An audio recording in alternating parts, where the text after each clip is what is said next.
A beautiful Saturday morning to everyone. Welcome to Health Focus Nigeria, your one-stop health and wellness enlightenment program. Health Focus comes up on radio every Saturday morning at 11:30 on Citizen FM 93.7 Abuja. You can join us live every Saturday morning at 11:30 via the link in the comment section. My name is Catherine Aduola Abimbola, your regular anchor and producer of the program. Please share this broadcast and let all our social media handles be on your top. Our Twitter is at Health Focus NGR, YouTube is Health Focus Nigeria, our Facebook page is Health Focus Nigeria, our WhatsApp is 07040282777, and our email is healthfocusniger@gmail.com. Please follow us on all our handles and we are ready to answer your questions, take your suggestions and observations. This morning on the program on radio, we discussed epilepsy and our guest was Dr. Sonia Mbachu, a general practitioner. But before we listen to part of what Dr. Sonia Mbachu said this morning on the program, let me give an idea of what epilepsy is. Epilepsy is a disorder in which nerve cell activity in the brain is disturbed, causing seizures. Epilepsy may occur as a result of genetic disorder or an acquired brain injury such as trauma or stroke. During a seizure, a person experiences abnormal behavior, symptoms and sensations, sometimes including loss of consciousness. Seizures are the main Seizures are the main symptoms of epilepsy.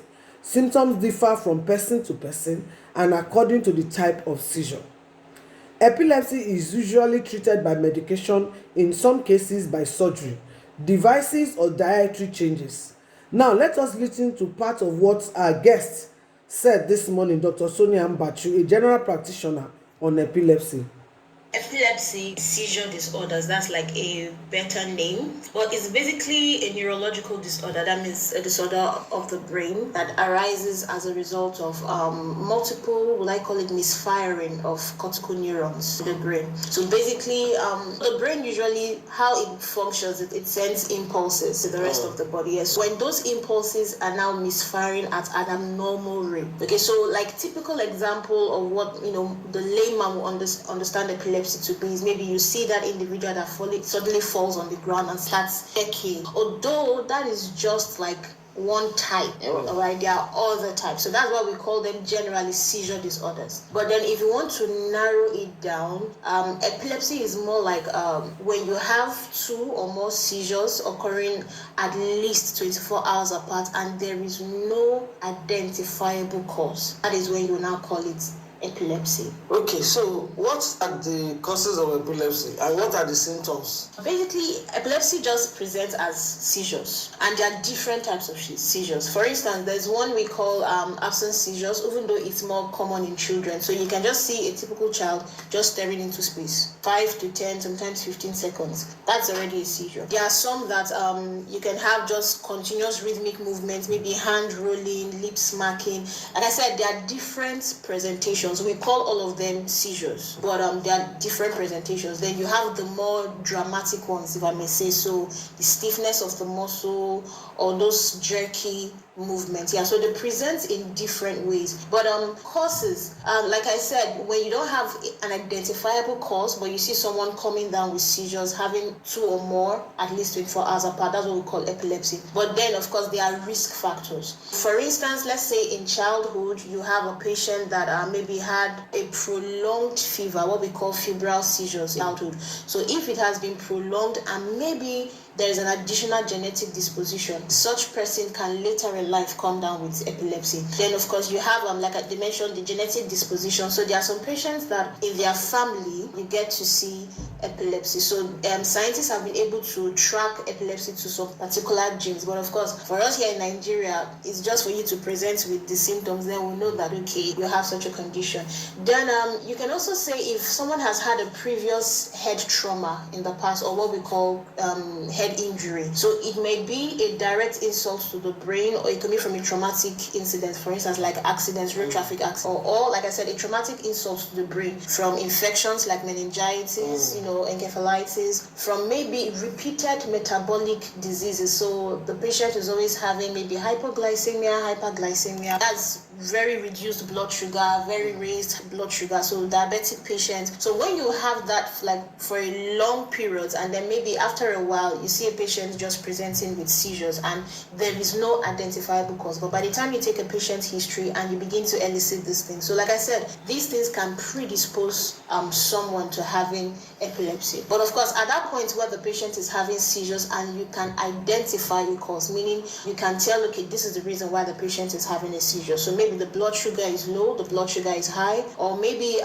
you check for the electrolytes in the body. These are more like mineral, sodium, potassium here and the rest. And maybe one is very high, very low. There are some of them that present as seizures. For instance, sodium, what we call hyponatremia, that means the sodium level is very low, or hypernatremia, that means it's very high. So there are sometimes the patient will come in and you can identify why the patient is having the seizure. But when you have a patient coming and you cannot identify, maybe as you take the patient's history, you now realize, okay, maybe at a particular time in the patient's life, the patient's brain was exposed to some form of insult. Yeah. So we have conditions that predispose to epilepsy. But epilepsy itself, like I said, is when you have a patient with 2 or more seizures at least 24 hours apart and no identifiable cause. That is when you can now call it epilepsy. This is very serious, because the idea of epilepsy that I have is that a person must fall down more than 4 times in a day and there should be foamy spit. No, not that. Like I said, it's not always that dramatic.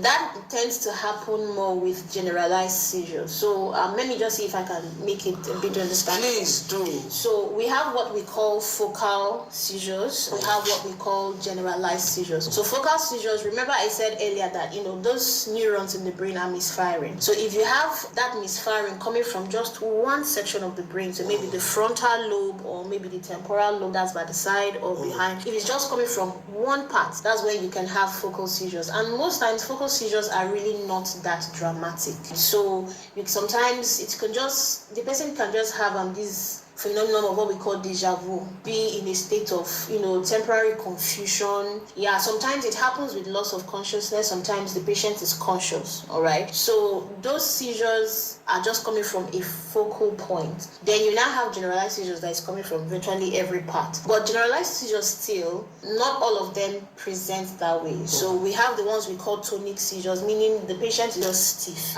Most times the patient is lying down, they can fall from a chair. Then there's what we call atonic seizures. So there's this sudden paralysis of the legs. Patient just suddenly drops. Then you now have the tonic clonic. That's the one that is very dramatic. That you see the patient stiff and jerky, and at that point they can lose bladder control. So the patient can urinate, on his or herself. You can have that excessive foaming. You can have the eye rolling movement. Sometimes it may just be the eye rolling that will let you know the patient is having a seizure. There are different presentations of it. It's just for you to be attentive and knowing that, okay, this patient is bound to have such things, so you look out for such. But then you can have a situation where it's a first time occurring. You might see someone just staring into space. You're thinking the person is maybe having a deep thought, not knowing the person is actually experiencing a seizure. Really? Yes. So it can happen that way. So the better we are informed about these things, the better you can get to interpret some abnormal behaviors you see some persons, express. Okay, having said that, is it treatable? Is it curable? I would say the one seizures with causes, once you treat the cause, you've treated the seizure. But like epilepsy, like I said, when you don't have an identifiable cause. Actually, we have anticonvulsant therapy. We have anticonvulsant drugs that we give to them. And the moment they take it judiciously, there's less incidence of that epilepsy. And remember I said there are some children that just outgrow it after a while. Well, studies are still ongoing about epilepsy.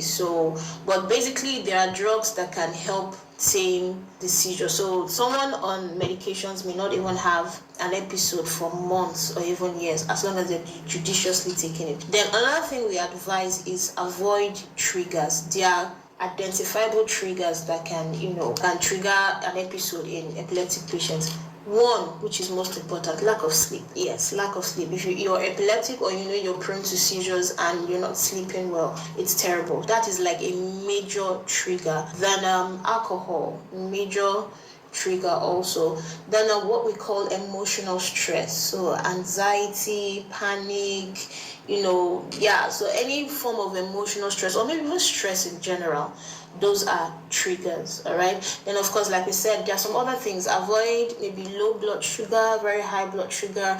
We just tell them, just live your life normally, but just avoid triggers. All right, eat well, exercise properly, and take your medication, sleep well. Yes. Yeah, you will agree with me that Dr. Sonia Mbachu really opened our minds to know better about epilepsy. Like, I mean, as I always say, please, there is no point mocking anybody. There is no point. Nobody will deliberately want to walk into any severe medical condition.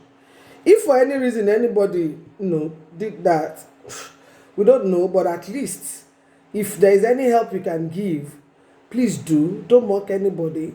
Let everybody, all of us, let us get our advice and our medications or treatment from qualified medical personnel and facility, because you don't just sit down and assume that things like this do happen or just go off the track.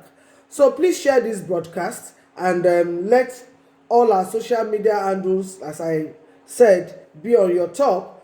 Subscribe to our YouTube channel, which is Health Focus Nigeria. Our Facebook is Health Focus Nigeria. Our email is healthfocusnigeria@gmail.com. Our Twitter is at healthfocusngr, while our WhatsApp is 07040282777.